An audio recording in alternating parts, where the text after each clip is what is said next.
దక్షిణాఫ్రికాలో జరగబోయే G20 శిఖరాగ్ర సమావేశాలని అమెరికా బహిష్కరిస్తోంది అంటూ డొనాల్డ్ ట్రంప్ ప్రకటించారు సార్.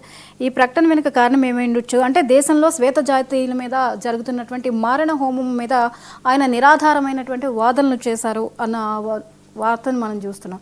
సరే, ఇప్పుడు దీనికి రీజన్ ఏమైండొచ్చు? మారణ హోమం అనే పెద్ద పదం అది అన్నాడని అనుకోను. కానీ మీకు white Americans white population Americans కాదు, సౌత్ ఆఫ్రికాలో ఉన్న వైట్స్ పైన వివక్ష చూపుతున్నారు, వారి పట్ల డిస్క్రిమినేటరీ పాలసీస్ అనుసరిస్తున్నారు అన్నది ట్రంప్ విమర్శ.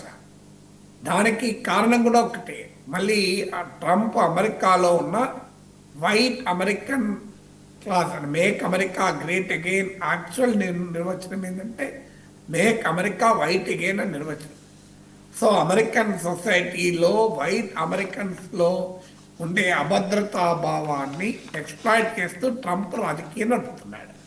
సో ట్రంప్ యొక్క రాజకీయ లక్ష్యం అది. అందువల్ల సౌత్ ఆఫ్రికాలో కూడా వైట్ పాపులేషన్కు తాను అండగా ఉన్నాను అని చెప్పడం అమెరికా ట్రంప్ ఉద్దేశం. ఇప్పుడు ఇలాన్ మస్క్ కూడా దక్షిణాఫ్రికా నుంచి వచ్చిన వ్యక్తి.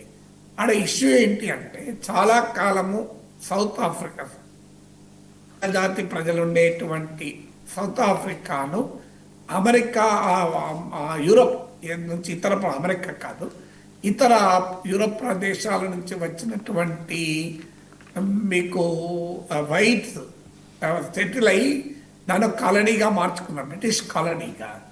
మీకు అందుకే సౌత్ ఆఫ్రికాలో 7% ఉంటారు వైట్.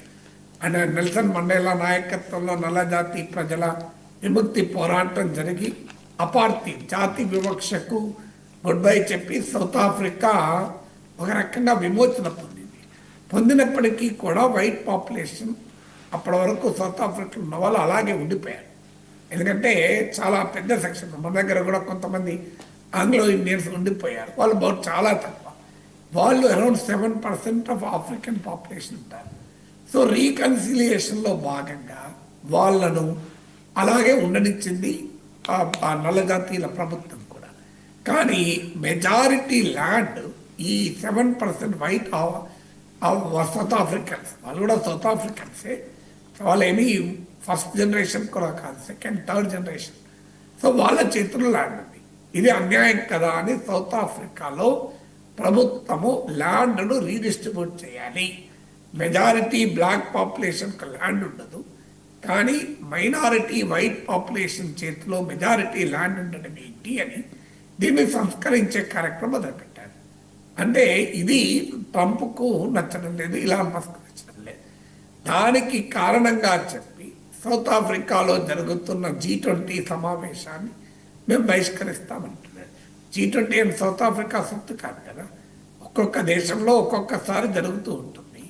అందులో ఈసారి G20 సమావేశం సౌత్ ఆఫ్రికాలో జరుగుతుంది.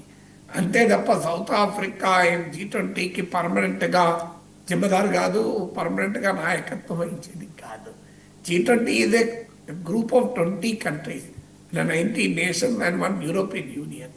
అంటే ప్రపంచంలో ఉన్న సంపన్న దేశాలు, ఎమర్జింగ్ ఎకానమీస్, ఆవిర్భవిస్తున్న ఆర్థిక వ్యవస్థలతో కలిసిన కూటమి. వాస్తవంగా ఇది 2008 గ్లోబల్ ఫైనాన్షియల్ క్రైసిస్ సమయంలో G20 బలపడింది. ఎందుకంటే అప్పటిదాకా G7 ఉండే, రష్యాను కలుపుకొని G8 అయింది. ఆ తర్వాత రష్యాను తొలగిస్తే మళ్ళీ G7 అయింది. G7 ఏంటంటే అమెరికా నాయకత్వంలోని industrialize nation, rich countries. So global financial crisis వచ్చినప్పుడు అనివార్యంగా G7 అనే ప్లాట్ఫామ్ ప్రపంచ ఒపీనియన్ను రిఫ్లెక్ట్ చేయలేకపోయింది, ప్రపంచాన్ని నడిపించలేకపోయింది, నాయకత్వం వహించలేకపోయింది. అప్పుడు ఇండియా, బ్రెజిల్, సౌత్ ఆఫ్రికా ఇలాంటి దేశాలన్నింటినీ కలుపుకొని G20గా రూపాంతరం చెందింది. అందువల్ల G20 పైన ట్రంప్కు వ్యతిరేకత ఉండొచ్చు. ఇప్పుడు అలాగే బ్రిక్స్ పైన వ్యతిరేకత, ఎందుకంటే అమెరికా ఆధిపత్యాన్ని కోరుకునే ట్రంప్ ఒక మల్టీలేటరల్ వ్యవస్థను అంగీకరించలేడు. అందుకే యునైటెడ్ నేషన్స్ పైన విమర్శలు చేశారు. ఇటీవల UN జనరల్ అసెంబ్లీలో కూడా మాట్లాడుతూ చాలా తీవ్రంగా విమర్శించాడు United Nations. Paris climate deal నుంచి బహిష్కరించాడు. సో సో మల్టీలేటరల్ ప్లాట్ఫామ్స్కు పట్ల ట్రంప్ చూపుతున్న డిస్డే అంటారు, నిరాసక్తత తెలియని కాదు. ఇప్పుడు అందువల్ల G20పై కూడా పడ్డాడు. అమెరికా గ్లోబల్ లీడర్షిప్ నుంచి వెనక్కు తగ్గితే నష్టం ఎవరికి? అమెరికాకే. ఇప్పుడు ఆ ప్లేస్ను చైనా లాంటి దేశాలు సాధించుకునే ప్రమాదం కూడా ఉంది. అందువల్ల ట్రంప్ విధానాలు మేక్ అమెరికా గ్రేట్ అగైన్కి ఉపయోగపడతాయా ఆయనే ఆలోచించుకోవాలి. Sir Bihar polling 65